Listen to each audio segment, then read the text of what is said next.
Hello student, today I am going to start your next topic about acrylic।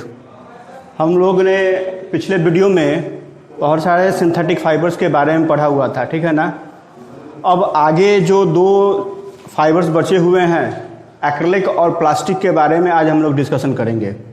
तो सबसे पहले हम लोग एक्रिलिक के बारे में जान लें कि एक्रिलिक क्या होता है। तो एक्रिलिक भी एक सिंथेटिक फाइबर ही है, ठीक। एक्रिलिक क्या है? एक सिंथेटिक फाइबर है।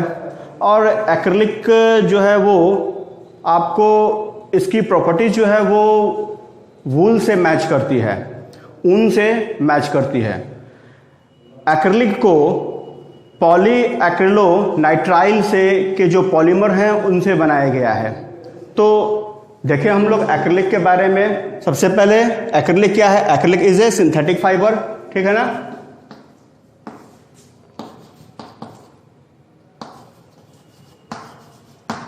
Acrylic is a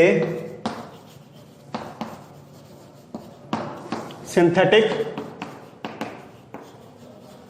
fiber. Acrylic is a synthetic fiber.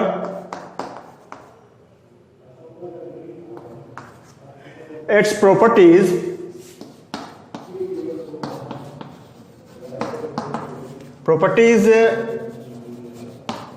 match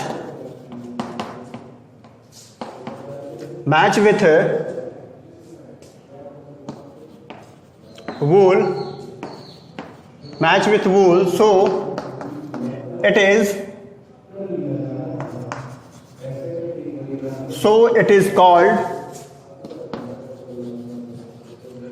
is called artificial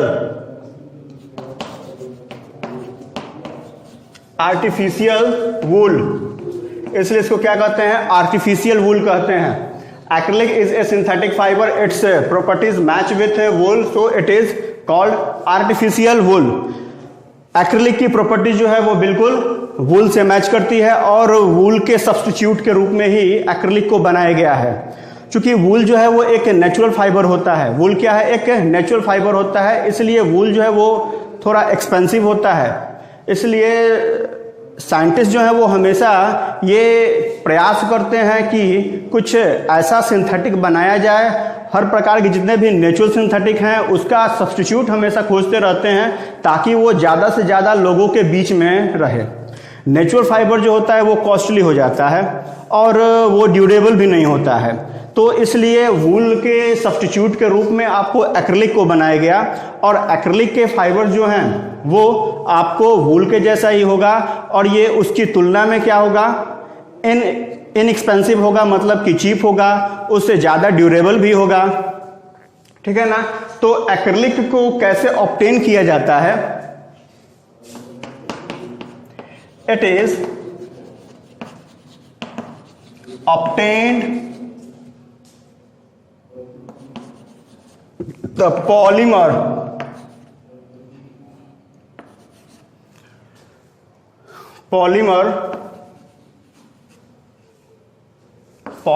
of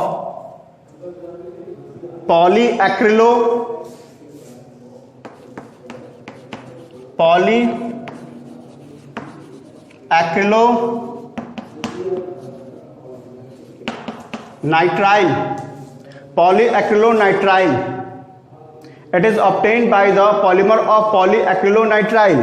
ये polyacrylonitrile के पॉलीमर से बनाया जाता है। ये polyacrylonitrile क्या होता है? polyacrylonitrile ये आपको acrylonitrile के मोनोमर्स होते हैं। बहुत सारे स्मॉल यूनिट ऑफ मोनोमर्स को एक साथ एंड टू एंड ऐड करके आपको पॉलीएक्रिलोनाइट्राइल तैयार किया जाता है और ये एक्रिलोनाइट्राइल जो है ये पेट्रोलियम से तैयार किया जाता है। तो इस तरीके से आप समझिए कि अगर इसका हम ओरिजिन देखें तो ये एक्रिलिक जो है ये पेट्रोलियम के थ्रू तैयार किया जाएगा। तो अब हम लोग इसके जो प्रॉपर्टीज के बारे में बात कर रहे थे उसकी अगर तुलना करें ओवर वूल,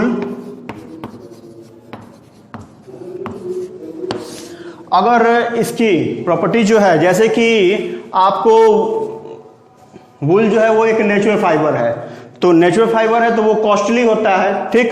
तो एक्रिलिक जो है वो चीप होगा। Acrylic it is cheap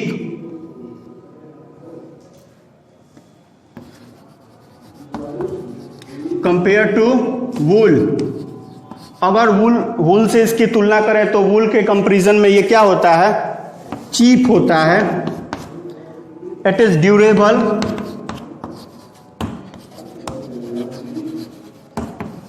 durable भी होता है। एक्रिलिक जो है वो ड्यूरेबल होगा। ड्यूरेबल का मतलब क्या, लॉन्ग लास्टिंग, मतलब कि एक्रिलिक के जो फैब्रिक होंगे वो ज्यादा दिनों तक हम उसको पहन पाएंगे कंपैरिजन टू वूल। अब it is wrinkle free, it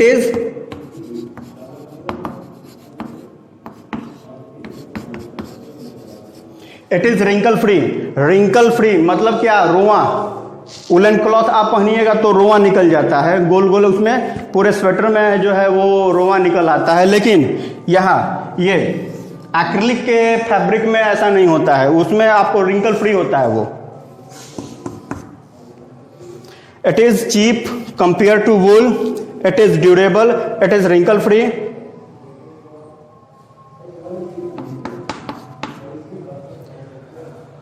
और इट इज लॉन्ग लास्टिंग हो गया। ये लॉन्ग लास्टिंग आपका हो जाएगा, लॉन्ग लास्टिंग होगा, ठीक। अब एक्रिलिक ये क्या है कि इसको हम लोग कई रूप में कलर भी कर सकते हैं। इट कैन बी डाई और कलर।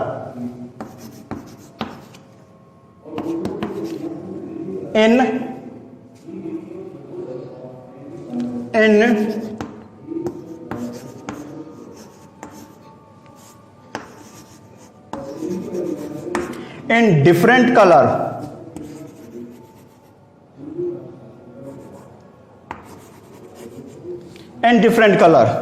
तो ये आपको एक्रिलिक हुआ। एक्रिलिक के बारे में हमने क्या बताया आपको कि एक्रिलिक भी क्या है, एक सिंथेटिक फाइबर है और इसकी प्रॉपर्टी जो है वो वूल से मैच करती है बिल्कुल, इसलिए इसको आपको आर्टिफिशियल वूल भी कहा जाता है। एक्रिलिक को आर्टिफिशियल वूल कहे जाते हैं। और एक्रिलिक जो है वो आपको पॉली एक्रिलोनाइट्राइल से तैयार किए जाते हैं, इसके पॉलीमर से तैयार किया जाएगा।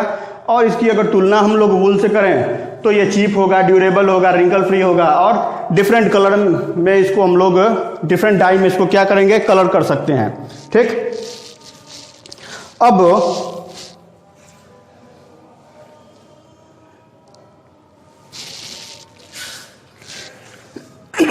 अब इसके डिसएडवांटेज के बारे में देखें।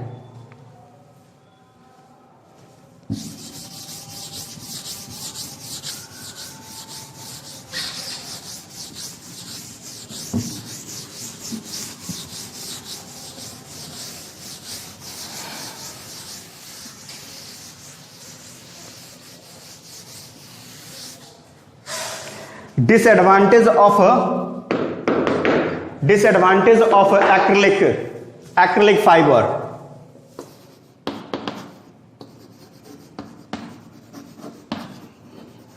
Disadvantage of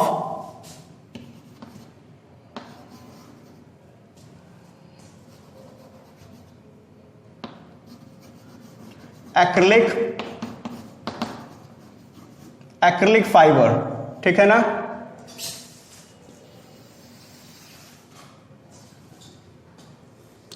डिसएडवांटेज क्या होगा, सबसे पहले तो डिसएडवांटेज यह है कि सिंथेटिक फाइबर होने के कारण ये आपको बहुत ज्यादा स्वीट मॉइस्चर को एब्जॉर्ब नहीं करेगा। तो जब स्वीट और मॉइस्चर को एब्जॉर्ब नहीं करेगा तो ये अनकंफर्टेबल होगा पहनने में। It is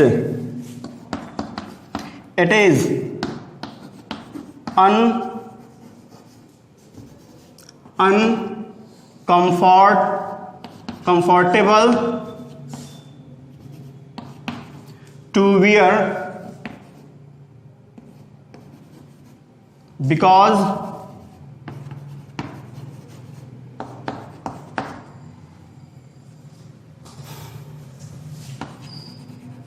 it can't absorb sweet or moisture,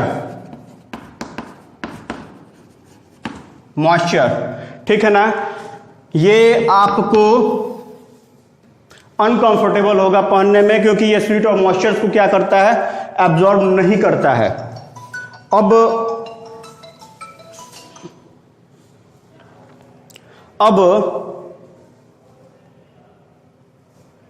acrylic जो है ये एक सिंथेटिक फाइबर है, तो सिंथेटिक फाइबर को, ठीक है ना, सिंथेटिक फाइबर को जब भी हम लोग गर्म करते हैं, सिंथेटिक फाइबर को जब भी गर्म करते हैं तो वो क्या करेगा, या उसको अगर जलाते हैं सिंथेटिक फाइबर को, वो तो मेल्ट करता है। इसलिए एक्रिलिक के फाइबर अगर हम लोग पहने हुए हैं, एक्रिलिक के फैब्रिक अगर पहने हुए हैं, तो अगर कहीं किचन में अगर पहने हुए किचन में अगर यूज कर रहे हैं, तो उस दौरान अगर फायर कैच कर लिया, तो एक्रिलिक के फाइबर जो है, फैब्रिक जो है, वो अगर फायर कैच कर लेता है तो वो मेल्ट करेगा और ज़्यादा से ज़्यादा वो हमारे बॉडी को हार्म पहुंचाएगा। इसलिए एक्रिलिक के फाइबर को प्रायः किचन में प्रायः पहन करके नहीं जाना चाहिए। तो it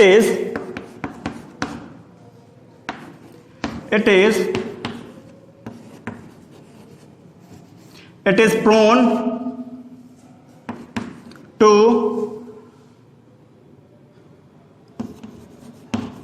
catch fire, it is prone to catch fire, बहुत तेजी से फायर को कैच कर लेता है।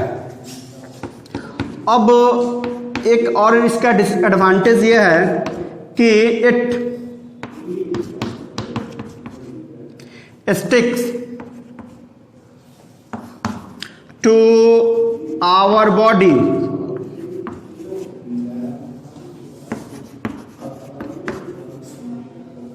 Due to it stick to our body due to electrostatic energy.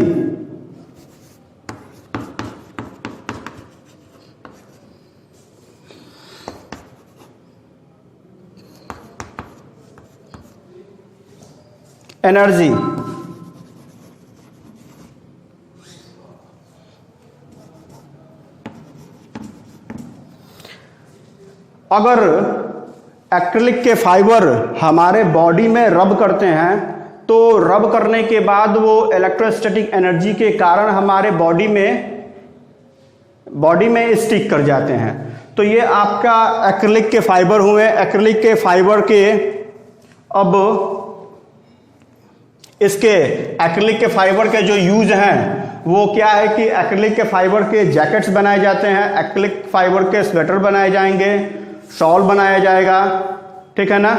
तो ये आपको एक्रिलिक फाइबर के यूज हो